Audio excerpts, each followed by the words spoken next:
సిద్దిపేట జిల్లాలో గణతంత్ర దినోత్సవ వేడుకలు ఘనంగా నిర్వహించారు. సిద్దిపేట డిగ్రీ కళాశాల మైదానంలో ఏర్పాటు చేసిన వేడుకల్లో జిల్లా కలెక్టర్ మను చౌదరి జాతీయ జెండాను ఆవిష్కరించారు. ఈ కార్యక్రమంలో పోలీస్ కమిషనర్ అనురాధ, వివిధ శాఖల అధికారులు పాల్గొన్నారు. అనంతరం పోలీస్ సూపర్ అధికారులు కవాతు నిర్వహించారు. ఈ సందర్భంగా కలెక్టర్ మను చౌదరి మాట్లాడారు. జిల్లా ప్రజలకు గణతంత్ర దినోత్సవ శుభాకాంక్షలు తెలియజేశారు.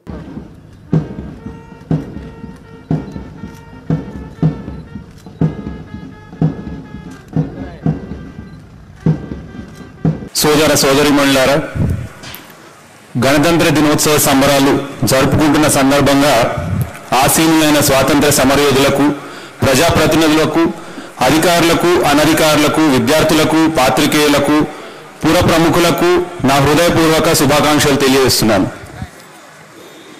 ఈ శుభతరుణాన పూజ్య బాపూజీ, పండిత్ జవహర్లాల్ నెహ్రూ, సర్దార్ వల్లభాయ్ పటేల్, బాబాసాహెబ్ డాక్టర్ బిఆర్ అంబేద్కర్, మౌలానా అబుల్ కలాం ఆజాద్, సుభాష్ చంద్ర బోస్, భగత్ సింగ్ లాంటి దేశభక్తుల త్యాగ నిరతిని స్మరించుకుంటూ ఆ మహానుభావులు కలలుగన్న భారతావనిని నిర్మించడానికి మనమందరము పునరంకితమవుదాం.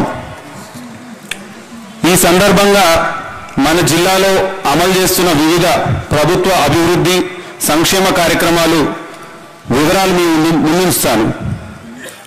ప్రభుత్వం ప్రజాపాలన, పారదర్శక పాలన, సమాజంలోని అన్ని వర్గాలకు స్వేచ్ఛ, సామాజిక న్యాయం, సమాన అవకాశాలు దక్కాలన్న లక్ష్యంతో అభివృద్ధి మరియు సంక్షేమ పథకాల అమలుకు ప్రభుత్వం చర్యలు చేపడుతుంది. మహిళలకు ఉచిత బస్సు ప్రయాణం, మహాలక్ష్మి పథకం ద్వారా రాష్ట్రంలో మహిళలకు ఆర్టీసీ బస్సులలో ఉచిత ప్రయాణ సౌకర్యాన్ని ప్రభుత్వం అమలు చేస్తోంది. జిల్లాలో ఇప్పటి వరకు ఈ పథకం ద్వారా 4,14,00,000 మంది మహిళలు ఈ ఉచిత రవాణా సౌకర్యాన్ని ఉపయోగించుకున్నారు. దీని ద్వారా మహిళలకు 154,30,00,000 రూపాయలు లబ్ధి చేకూరింది. రాజీవ్ ఆరోగ్యశ్రీ పథకాన్ని మరింత పకడ్బందీగా అమలు చేయడానికి, అదేవిధంగా ఈ పథకం కింద పేదలకు కార్పొరేట్ వైద్యాన్ని అందించాలన్న లక్ష్యంతో రాజీవ్ ఆరోగ్యశ్రీ వైద్య పరిమితిని 5 లక్షల రూపాయల నుంచి 10 లక్షల రూపాయల వరకు పెంచడం జరిగింది. ఈ పథకం వల్ల జిల్లాలో 25,468 మంది పేదలు చికిత్స పొందగలిగారు. ఇందుకు గాను 61,13,00,000 రూపాయలు ఖర్చు చేయడం జరిగింది. ఇందిరమ్మ ఇల్లు, బడుగు బలహీన వర్గాల ప్రజల సొంత ఇంటి కలను సాకారం చేయడానికి తెలంగాణ ప్రభుత్వం ఇందిరమ్మ ఇళ్ల పథకాన్ని ప్రవేశపెట్టింది. జిల్లాలో ఇందిరమ్మ ఇళ్ల మంజూరుకి 2,30,483 దరఖాస్తులు స్వీకరించి 100% సర్వే పూర్తి చేయడం జరిగింది. ప్రజాపాలనలో వచ్చిన దరఖాస్తుల జాబితాను గ్రామ సభలో ప్రవేశపెట్టి అభ్యంతరాలు స్వీకరించడం జరిగింది.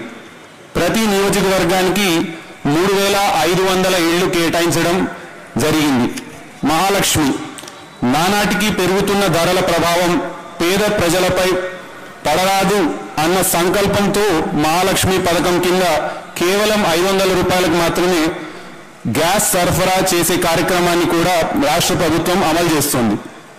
ఈ పథకం కింద ఇప్పటి వరకు 1,65,912 మంది వినియోగదారులకు 3,23,000 గ్యాస్ సిలిండర్ల పంపిణీ చేయడం జరిగింది.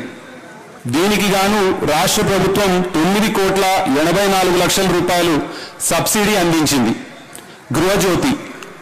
గృహజ్యోతి కార్యక్రమం కింద 200 యూనిట్ల లోపు విద్యుత్ వినియోగదారులకు ప్రభుత్వం ఉచితంగా విద్యుత్ సరఫరా చేస్తోంది.